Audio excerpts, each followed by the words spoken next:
Hey y'all, we're gonna review here for a few minutes and then we'll get going on the new stuff. So last time we did the little card activity and we figured out that in group 1, they will all have 1 valence electrons. And when we drew their Lewis structure, so for example, for lithium, it had 1 dot because we needed 1 valence electron. And so if we look at our S and our P groups, we're able to just tell how many valence electrons simply based on what group it is in. So we'll need to know that here in a few minutes. But let's go ahead and go through this problem. So for bromine, let's go ahead and give the electron configuration. So when we're looking at bromine, it's right here, number 35. It's in the 7th group and the 4th row. So we know that we need to have 4 energy levels. And so when we do that, we'll be able to get all of that in there. So 1s2, 2s2, 2p6, 3s2, 3p6, 4s2. Now here's where we do our little funky thing because we're going from 4s, and then we go to 3d, 3d, 10, and then 4, p5. All right, so we've got 4 energy levels. And because bromine was in that 5th one over from the P group, we know that's 4p5. Okay, so for the energy level diagram, in the middle we put our protons. So we have 35 protons. And in this case, we need to do 80 minus the 35 to get 45 neutrons. Then remember, if it's got the 1 in front, that means the first energy level. So first energy level, we need 2 electrons. And I'm just going to draw a half circle so I have plenty of room here. Second energy level, we have 2 plus the 6, so 8 electrons. Third energy level, and here's where it's a little tricky. Third energy level, we have the S, the P, and the D. So we've got to add all of those together. So 2 plus 6 plus 10 gives us 18. And then finally, since we know that we need 4 circles, we're going to have our 4s and our 4p. So we add those together to get 7 electrons. So a couple ways we can check our answers is that we can add all of these up and we'll have 35. So when I add 2 plus 8 plus 18 plus 7, that gives me 35 electrons. Again, remember, bromine is here in that 4th row. So because it's in the 4th row, we know we need 4 energy levels. And then just remember, you can't go above a certain number in each energy level. And we see that in our diagonal rule. So that first energy level, we can only have an S, so 2 electrons. Second energy level, we have an S and a P, so 8 electrons. Third energy level, we can have the SP and the D, so that's where we can get that 18. And then finally, we can have more in the 4th energy level, but we only need that 7. So we have 7 valence electrons. So to do our Lewis structure, remember, we're just going to write the symbol, and then we're going to go like a clock. Do 1 on each side first. So 1, 2, 3, 4, 5, 6, 7. So you'll notice there's only 8 total spots. Oh, my dog is going crazy. So you'll notice that there are only 8 spots. So you can never have more than 8 in that outer ring. So you never want to have more than 8 valence electrons. Okay, so that's what we did last time. So what's new is, well, what if the atom is going to either gain or lose electrons? What if it's trying to make this outer ring full or stable? So right now, because it's not completely full, it's reactive. It's going to be able to do things. So what we're going to do is we're going to say, okay, if our atoms are gaining or losing electrons, they're going to become what we call ions. So ions happen because elements want to fill that outermost shell. And there is one group that does that, and that group is that noble gas group. And so our noble gas group has a full outer shell. So we can say here are noble gases, or that group 8. They have the 8 filled all the way around. So they're nice and happy. So what we can say is that all elements want to have a full valence, or you could say full outer shell. So to do this, we are going to see that because there's only 8 on the outside, that only deals with our S and our P subshells. So we know that electrons are going to most likely be gained or lost out of those S or those Ps. Now, certain elements are going to do that certain ways. Metals, so if we look at this first line here, metals tend to actually lose their electrons. And if you're losing electrons, that means you have more protons, so you're going to have a positive charge. So they're going to become positive ions, and we have a funny name for that. We actually call them cations. Okay, so to know something is a metal, when we look at our periodic table, we have this darkened line that's called our staircase.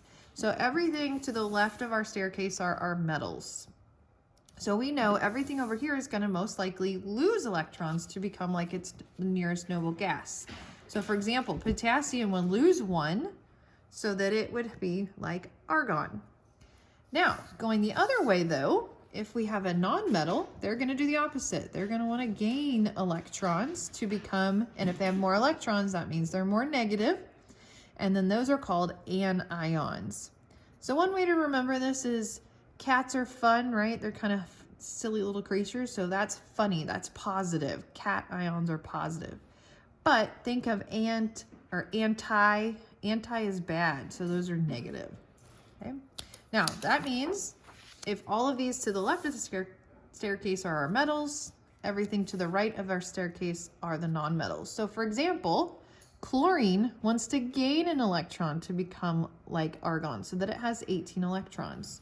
So again, potassium would lose to become like argon with 18, but chlorine will gain to become like argon.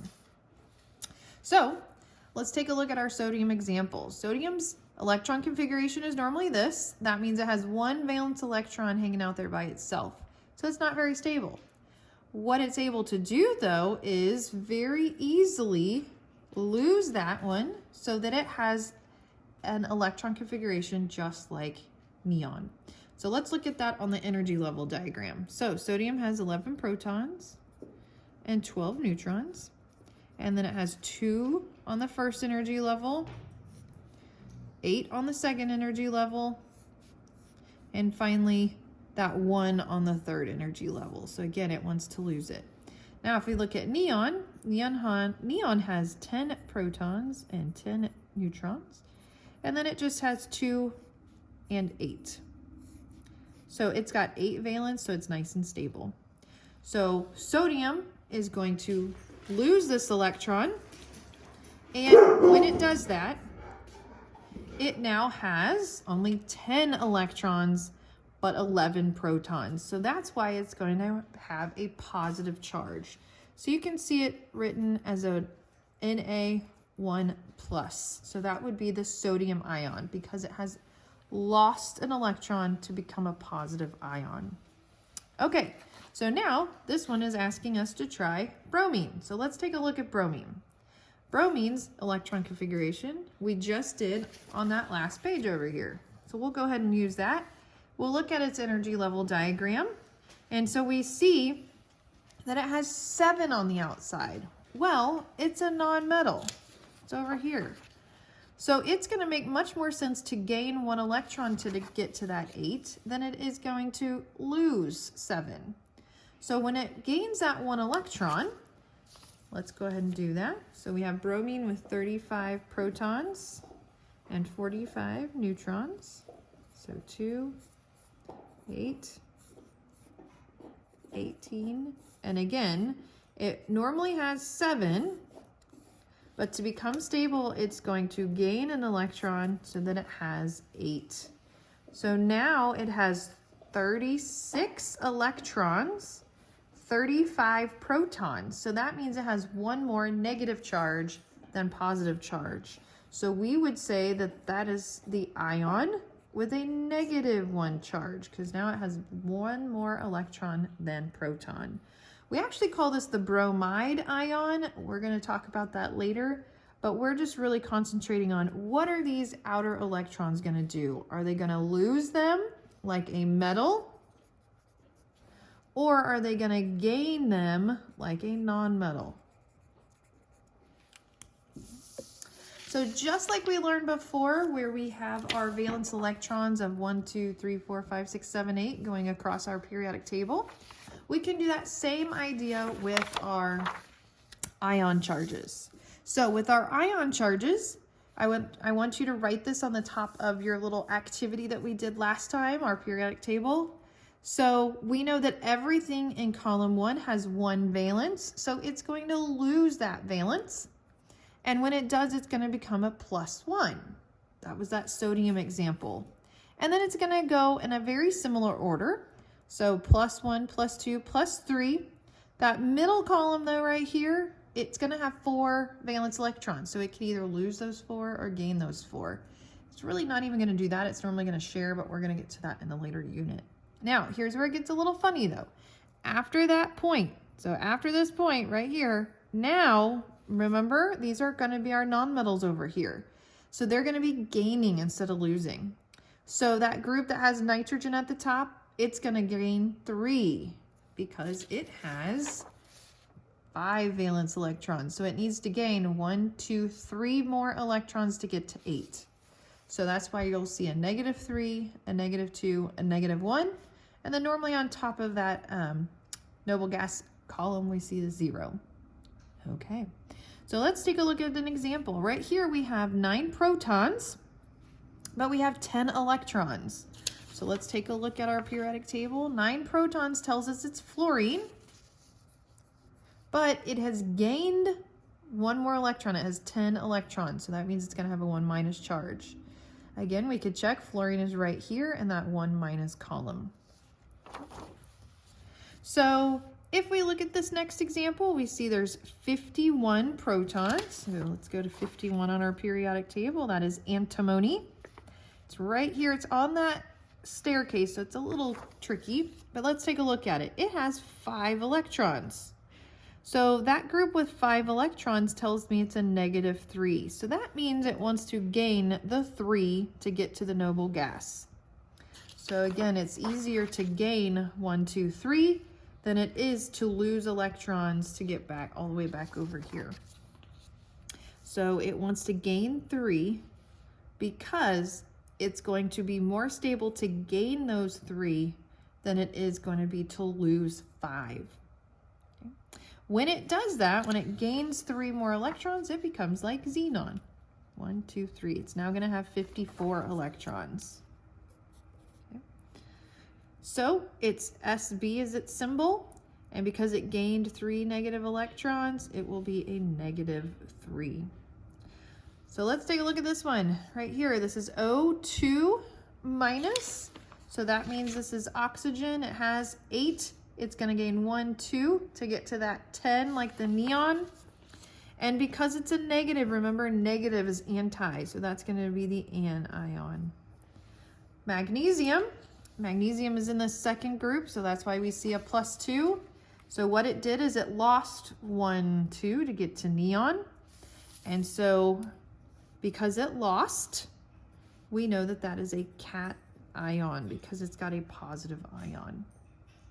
All right, that is ions.